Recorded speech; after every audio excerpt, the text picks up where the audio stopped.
Friends, welcome back. In the last session, we understood why most so-called AI agents are actually just chatbots. Now, the next big question is here. If an agent is supposed to act, how does it actually do something? How does it fetch data? How does it interact with systems? Or how it triggers action? That's what we are going to see and break down in this session. And we will make it very simple. Alright, it's going to be interesting. You built an agent, but how does it actually do anything? You have built something that looks like an agent. But when you test it, it still talks.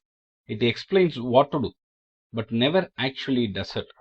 So the question becomes, how does an AI system move from talking to doing? And the answer here that we have is the tools.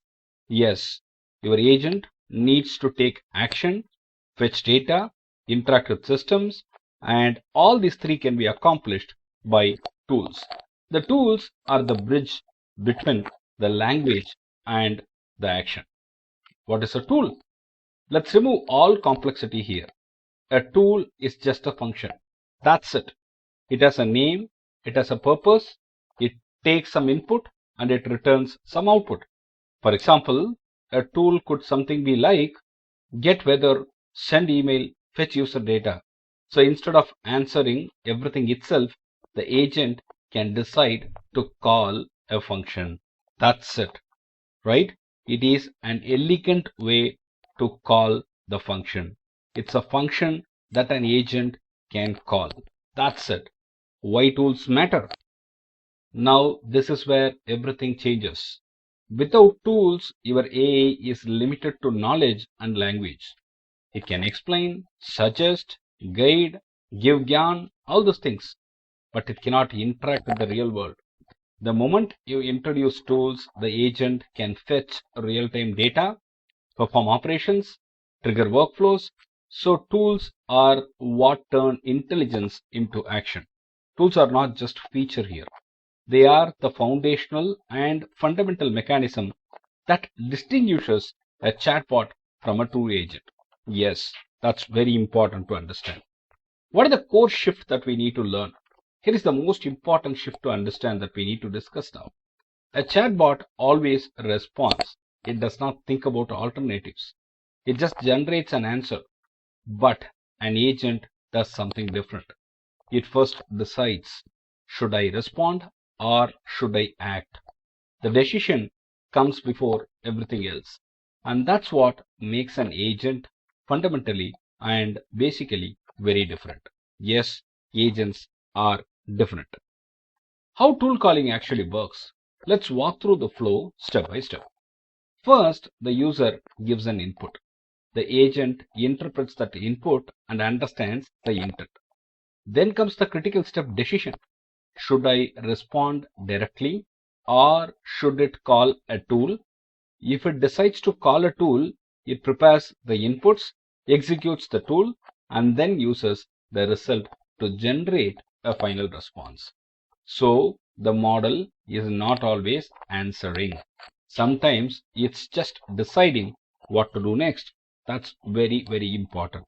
The model never executes code itself. It declares which tool to call and with what all inputs. This is very important point to be understood. Alright, what makes tool calling hard? Now on paper, this looks very simple. You might think it's just a function call, right? But in reality, this is where most systems fail. Yes, I'm not scaring you, but this is the reality. Because the challenge is not execution. Execution is very straightforward. The challenge is decision making. The agent has to choose the right tool, pass the correct inputs, and sometimes even decide not to use the tool. And getting that right consistently is very hard. Yes, consistency is the problem. Common failures? Let's look at how things usually break. Sometimes the agent does not call a tool at all, even when it should.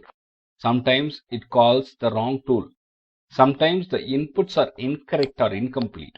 and sometimes it gets the result but interprets it wrongly. The worst part? These failures are silent. Yes, these failures are silent. There is no error message, just a wrong behavior. Right? Most failures are silent. That's a very, very critical thing to be understood. Why agents fail? So, why do these failures happen? Because agent systems are made of multiple layers. You have the prompt, you have the tools, and you have the model. If these are not aligned, the system eventually breaks. Even if one layer is slightly off, you will see inconsistent or incorrect behavior. So think of it like a triangle. Prompt will set clear intent. Tools will define capability. And the model provides reasoning power. You weaken any single side, the whole structure will dramatically collapse. That's very important to be grasped. Key takeaway? Let's close this with a simple takeaway. Tools don't make an agent powerful. Just because an agent can call tools doesn't mean that it will use them correctly. The real power lies in decision making. A good agent is not one that has many tools, but one that knows exactly when to use them. And that's the skill we need to build. So build agents that can think before they act. That's the craft, and I call it an art as well. With that note, I conclude the session. If you like the channel content, please encourage me by subscribing. If you have any question, please go ahead and type it in the chat section. I'll be very glad to answer them. Thank you very much. I'll see you in the next session shortly.